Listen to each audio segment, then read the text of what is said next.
चलिए यूपी के बाद अब बात कर लेते हैं बिहार की, क्योंकि क्या बिहार में महाराष्ट्र का रिपीट टेलीकास्ट होने जा रहा है। जो महाराष्ट्र में हुआ क्या वो बिहार में होने जा रहा है? मतलब बिहार में महाराष्ट्र पार्ट 2 का डर क्यों सता रहा है और क्यों ये कहा जा रहा है कि नीतीश कुमार 10 दिनों के अंदर इस्तीफा दे सकते हैं और 10 दिनों के अंदर महागठबंधन की गाड़ी पलटने वाली है। महाराष्ट्र के बाद क्या बिहार का नंबर है?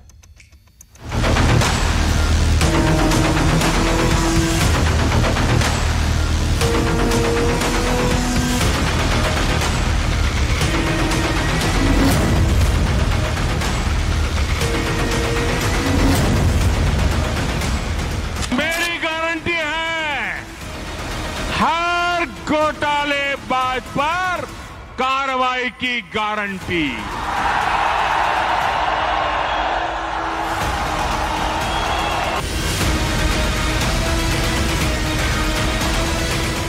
एक घंटा उनका रहना बिहार को 1 महीना पीछे ले जा रहा है। तुरंत इस्तीफा देंगे, देख लीजिएगा 10-15 दिन के अंदर। It will not going to take too much time.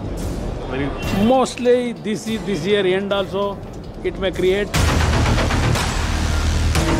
तो उनके तोते हैं, उनको जो इस्तेमाल करने का जो तरीका है वो इस्तेमाल करने के लिए उन्होंने तोते को शिक्षा देके कान में अपना शिक्षा दिया और उसको उड़ाया। विपक्ष की एकता नाम का जो शिशु है वह गर्भ में ही विकलांग है, इस बात का पता महाराष्ट्र की घटना से चला है। बिहार है उड़ती चिड़िया को हल्दी लगाता, चाहे चिड़िया किसी प्रकार का हो, उनको तो हल्दी इस तरह से लगाती है कि फिर दोबारा चिड़िया इस घोंसले में आने की कोशिश भी नहीं करती। अच्छा, अब आपको बता दें कि ये दावा क्यों किया जा रहा है कि जो मतलब एनसीपी के बाद महागठबंधन में भी टूट का काउंटडाउन शुरू हो चुका है। एनसीपी के बाद जेडीयू, दावा किया जा रहा है कि 10 दिन के अंदर, 10 दिनों के अंदर, 10 से 15 लगा लीजिए, क्योंकि कोई 10 कह रहा है कोई 15, बिहार सरकार नीतीश कुमार और महागठबंधन की गाड़ी डिरेल हो सकती है या पलट सकती है। यह दावा उसी वक्त किया जा रहा है जब सीबीआई ने बिहार के डिप्टी सीएम उप मुख्यमंत्री तेजस्वी यादव के खिलाफ चार्जशीट दाखिल कर दी है। उन्हें पहली बार तेजस्वी यादव को लैंड फॉर जॉब स्कैम में सीधे तौर पर आरोपी बना दिया गया। यह बड़ी खबर है।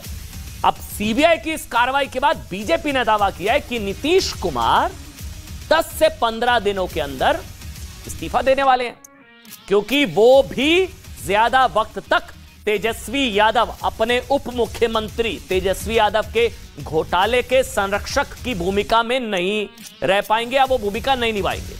नीतीश पर बीजेपी के दावे के उलट दूसरा दावा क्या है वो सुनिए। दूसरा दावा जो आपके सामने है, जो दूसरी विंडो है, हिंदुस्तान आवामी मोर्चा के राष्ट्रीय अध्यक्ष संतोष मांझी, उन्होंने तो दावा कर दिया कि 10 दिनों के अंदर तेजस्वी नीतीश से विश्वासघात करेंगे और इस बात का अंदाजा नीतीश को भी है। ऐसा करते हैं, सबसे पहले हम आपको 10 दिन में नीतीश के इस्तीफे को लेकर ये दोनों हैरत अंगेज बयान सुनाते हैं, फिर आपको बिहार के लैंड फॉर जॉब पर जो राजनीति है ना उसकी हैरान कर देने वाली एक इनसाइड स्टोरी बताएंगे। लेकिन पहले दोनों बयान सुनिए। 10 से 15 दिनों के अंदर अंदर क्या नीतीश कुमार का इस्तीफा होने वाला है? भ्रष्टाचार के सबसे बड़े संरक्षक हो चुके हैं। जो सीसीसी कहते थे, क्राइम, करप्शन और कम्युनलिज्म, उन तीनों के गोद में बैठ के झूला झूल रहे हैं ऐसे। 1 घंटा उनका रहना बिहार को 1 महीना पीछे ले जा रहा है। तुरंत इस्तीफा देंगे, देख लीजिएगा 10-15 दिन के अंदर। मतलब यानी एक और परिवारवाद की वजह से, आप जानते हैं अघाड़ी की गाड़ी पंचर हो गई है महाराष्ट्र में परिवारवाद की वजह से, दूसरी ओर करप्शन की वजह से महागठबंधन की गाड़ी के पलटने का खतरा है। अब यह सब 23 जून को पटना में विपक्षी एकता की बैठक के बाद हुआ है, जिसमें प्रधानमंत्री नरेंद्र मोदी को 2024 में हराने की गारंटी दी गई थी। इस बैठक में 1 महीना भी नहीं बीता अभी कि महाराष्ट्र में अघाड़ी टूट गया, बिहार में महागठबंधन पर टूट का खतरा है और नीतीश के इस्तीफे के दावे किए जा रहे हैं। अभी 1 महीना नहीं हुआ है बैठे पटना में, क्योंकि नीतीश दावा करते हैं कि वो भ्रष्टाचार से समझौता नहीं करते हैं। नीतीश कुमार तो दावा करते हैं ना वो करप्शन से नो कॉम्प्रोमाइज, लेकिन इस दावे के उलट नीतीश सरकार में उप मुख्यमंत्री डिप्टी सीएम तेजस्वी यादव एक बड़े घोटाले में आरोपी, अब तो चार्जशीट में उनका नाम है बतौर आरोपी। चार्जशीट में तेजस्वी का नाम लैंड फॉर जॉब स्कैम की दूसरी चार्जशीट में आ चुका है सीबीआई की। लैंड फॉर जॉब स्कैम की चार्जशीट में तेजस्वी से पहले उनके पिता लालू प्रसाद यादव, मां राबड़ी देवी, बहन मीसा भारती और इसके अलावा हेमा यादव के नाम पहले से हैं, पूरे परिवार के नाम। अब हम आपको पहले ये जो बार बार आप सुन रहे हैं ना, ये लैंड फॉर जॉब स्कैम या नौकरी के बदले जमीन घोटाला, कथित घोटाला या नौकरी घोटाला है क्या, पूरी एबीसीडी समझिए। आपको बताएंगे कि इस घोटाले में नीतीश कुमार की कुर्सी को खतरा क्यों है। घोटाले में नाम तेजस्वी का, खतरे में कुर्सी नीतीश की क्यों। पहला सवाल कि नौकरी के बदले जमीन घोटाला क्या है। तो यह घोटाला 14 साल पुराना है। जब मनमोहन सिंह की यूपीए 1 सरकार में, यानी कि 2004 से 2009 तक लालू रेल मंत्री थे, तब लालू परिवार ने, आरोप है, लोगों से जमीन ली और जमीन के बदले रेलवे के ग्रुप डी में नौकरियां दी। यह आरोप है। दूसरा सवाल, नौकरी के बदले कितने लोगों से और कितनी जमीन ली गई। यह सवाल आपके जहन में आ रहा होगा, कितना बड़ा घोटाला है ये। जवाब, लालू परिवार ने 7 लोगों से करीब 1 लाख वर्ग फीट जमीन ली, ऐसा आरोप है। करीब 5 करोड़ की यह जमीन गिफ्ट या कम कीमतें दिखाकर लालू परिवार तक पहुंचाई गई। तीसरा सवाल, लैंड फॉर जॉब स्कैम का खुलासा कैसे हुआ। तो बीजेपी का दावा है कि नीतीश की पार्टी, अब सुनिएगा पेंच, अब तो दोनों साथ में, जेडीयू बीजेपी महागठबंधन।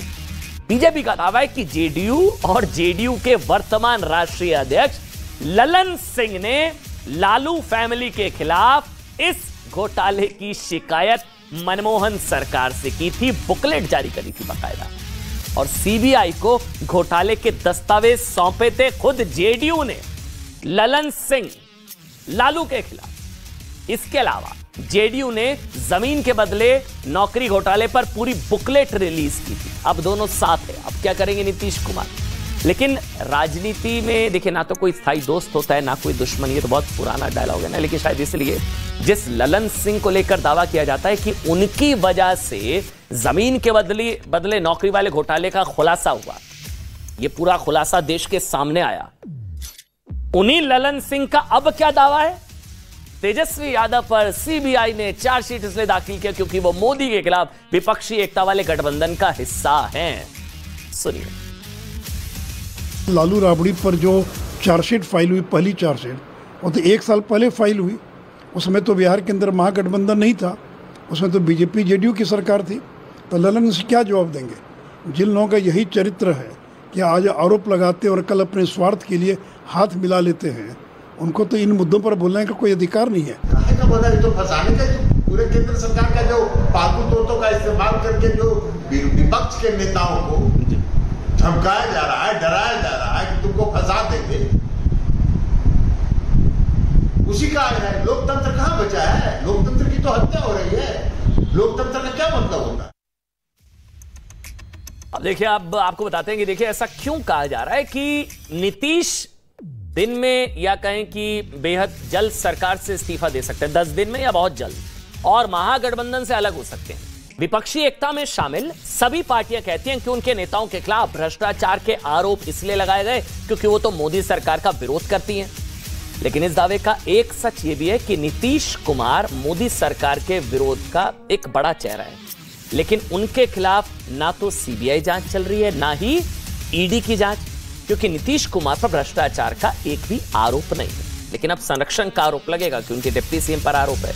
जेडीयू दावा करती है कि नीतीश कुमार भ्रष्टाचार से समझौता करने वाले नेता नहीं है।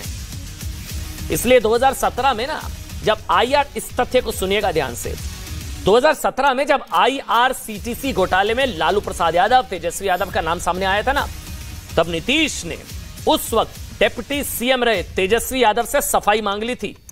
नीतीश कुमार ने कहा था, तब दोनों की सरकार थी, मतलब जब नीतीश और लालू, तो नीतीश कुमार ने कहा था कि लोगों को पता लगना चाहिए भाई कि आईआरसीटीसी घोटाले में तेजस्वी का हाथ होने का सच क्या है।